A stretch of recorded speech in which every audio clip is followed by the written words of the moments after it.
He is the head coach of the home team in Super Bowl 55. He is none other than Bruce Arians. Is this the coach of the NFC champion Buccaneers here on the Rich Eisen Show? How you doing, Rich? How are you, Bruce? How's life? It ain't better. I have to be twins. Where'd you pick that one up? Where'd that one come from? I love that line. It's that way back. way back. Now, obviously, there's another game to go here, so I'll front load my line of questioning to start off this conversation with understood that there's one more piece for you to add to this run here. But what does it mean for you to be in this Super Bowl, Bruce Arians? Oh gosh, it's it's a dream come true. When you start putting football teams together, and I can't say enough about Jason Light and the job he's done. But when we started putting this thing together, we thought we had a chance. And then no spring practice, no OTAs, and to get here, it's been an incredible job by a bunch of good coaches and great staff and really, really good players. Well, in terms of that staff, last time I saw you in person in this studio is when you were a broadcaster with CBS in the booth, and you were toying with the idea of coming back. And you said that you would not go back to coaching without somebody that you trusted as a play caller because of the health concerns, that the stress that it would add to you to coach and call plays. So let's pound the table for Byron Leftwich here and what he's done with this offense that the last time we did speak, we were wondering when things might get to a level of comfort that clearly hit in the last quarter of the season. Yeah, I can't say enough about the job he's done. I mean, it's just remarkable. Tom is such a great player, but having left that system after 20 years, and ours is a lot different, how we do things. And Byron's been the middle guy that's just done all the work. And, people give me way too much credit because I don't really. He does it all, and he calls the plays, and I'm really, really upset he didn't get a head coaching interview. Yeah, let's get into that a little bit. Why do both offensive coordinators in this game, you could say that for, couldn't you, Bruce? Well, Eric's got his interviews. Once you get the interview, it's your job to get the job. But Byron didn't even get a call, and I think people give Tom Brady and Bruce Arians way too much credit and not enough credit for Byron Leftwich.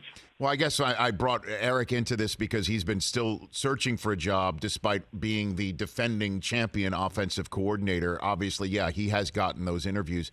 Is there something about this with Byron and Eric and other people of color, do you think, on this subject, Coach?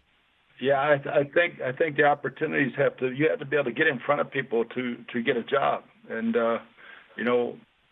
Todd Bowles rightfully so had his share this year. Yep. And but Byron did not, and I was a little bit upset about that. Okay, well now you're in the Super Bowl with him, right? When did things click? Yes, indeed. Because again, last time you were on this call, you called this show, Coach, and I said, when do you think things are going to be comfortable for Brady in this offense? And you kind of joked in a way, next spring. But it seemed that after your bye week, things really began to click in. Is that when it happened? Was there earlier in the season when you're like, okay, even though the wins haven't really come with regularity yet, this is on the straight and narrow? Anything like that?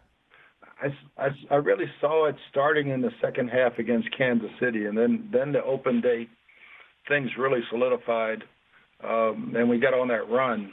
And my wife made a comment. This team really reminds me of the Steelers when we went to Detroit in the Super Bowl. They're so close, and there's so many similarities. It's really remarkable.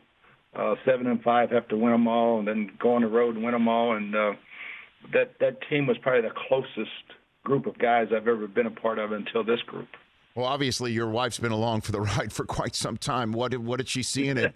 What did she see that here you're Super Bowl 55, Super Bowl 40s champions with the Bucs, and you at the OC controls there? What did she see this year that you agreed with? Just the camaraderie on the sidelines. You know how this team pulls for each other, and offense might pull out the defense, special teams might pull out everybody, defense pulls out the offense. Everybody just having so much fun doing it, but being really, really close.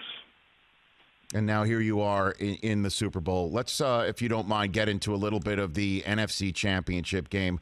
Walk me through the process of sending Tom Brady back on the field for a 4th and 3 conversion at the end of the first half. How did that all come about? Well, I had to calm myself down from being so pissed that we didn't make the first down, and so I just hollered punt. I hollered the punt team, and then it's like as I started thinking, man, we cannot come out of this drive, get this turnover and not get points. So just went through called a timeout, went through a couple of scenarios. I think at the worst, if it just they might get 3 points out of this, but we'd still have the lead, and it's worth the risk to go after the points. So now you went after the first down first, and then the play that actually led to the points. Honestly, I'm sitting there at home. I'm thinking, okay, just maybe a quick pass here, get Suck up a little bit closer, and you got yourself a touchdown lead going into halftime. Where did going for the whole damn shooting match come from, Bruce? Where was that one? Because I thought Byron had a great idea. That's exactly what they're thinking, and that they would be sitting in the short stick area, field goal range, and let's go for the touchdown.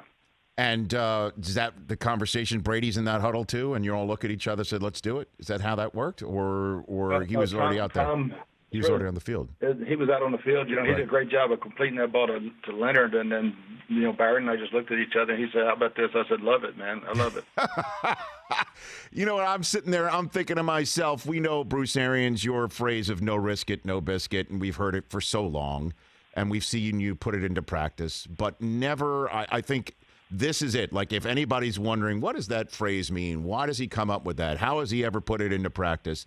That play call, that execution at that moment in time to give you an 11-point lead and send the home team to their locker room with a soul-crushing touchdown that they gave up, that has to be it, right? That's the personification of your phrase.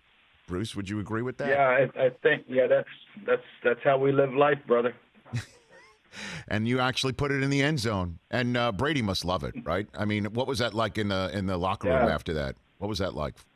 Oh, he was halftime locker room was everybody was beaming and said, "Hey, whoa, we got 30 more minutes to go, and let's live in the moment, not get ahead of ourselves." So it was great. Yeah, I think Tom and Byron's personality, mission, we're all just getting on the same page of just attack. And now let's smash cut Coach Bruce Arians of the NFC champion Buccaneers here on the Rich Eisen Show. Let's smash cut now to a 4th and 8 late in the game. You have an 8-point lead, and you see the Green Bay Packers field goal unit trot on the field and Aaron Rodgers come off. What did you think?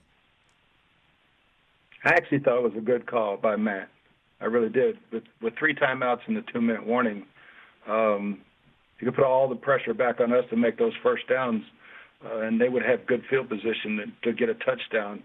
So I don't think it was as bad a call as everybody's making it out. 4th and 9 from the 9 or 4th and 8 from the 8. That's not the easiest call in the world to make. So I thought strategically with all those timeouts, it was a good move. But then you send Tom Brady on the field, Bruce. You see what I'm saying? I mean, Tyler Johnson makes a great catch. A hell of a pass. That was that pitch and catch. That pitch and catch. I mean, Brady threw it in a window that was basically the size of Tyler's shin, right? And that was a hell of a grab that he had in that one. Yeah, he goes down. That kid's got an unbelievable future. And then then the pass. Everybody bitches about that call, but I mean, it was Ray Charles could make that call.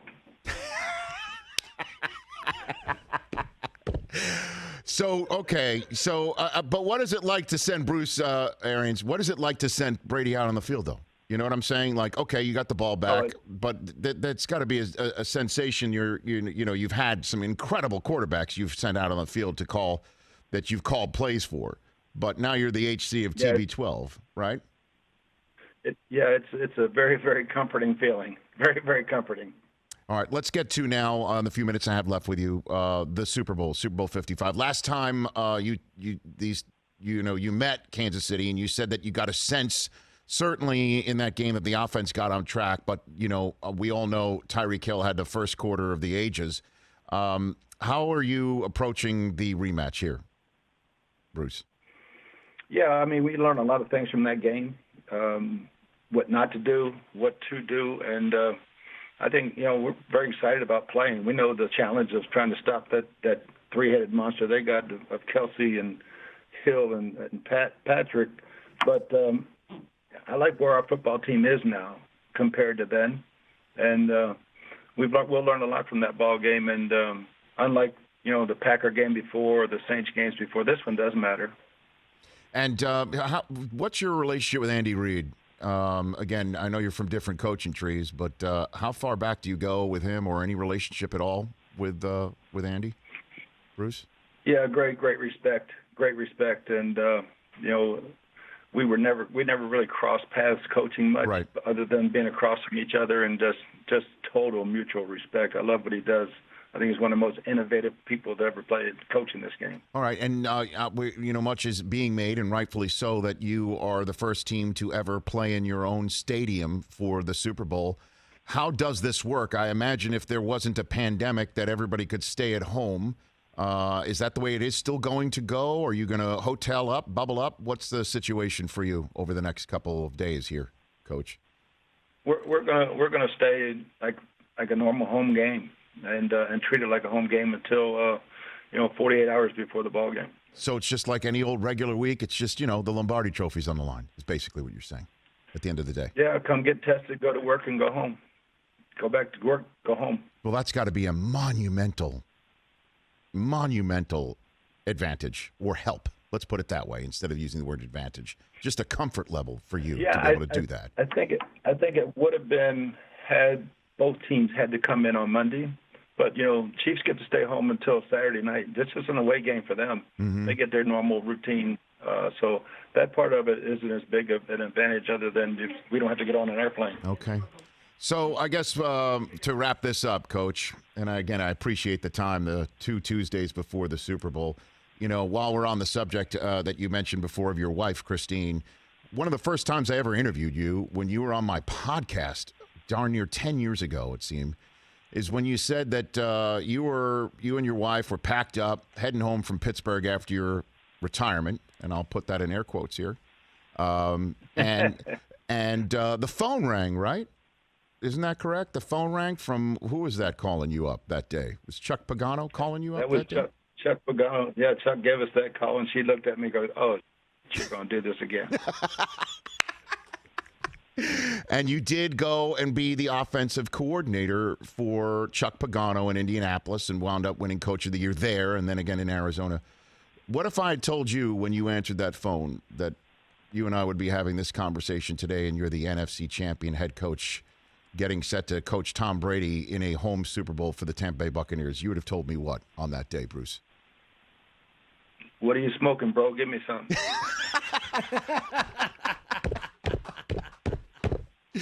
So you weren't driving then, is what you're saying? That car, right? No, I was a passenger at that time. Okay, good.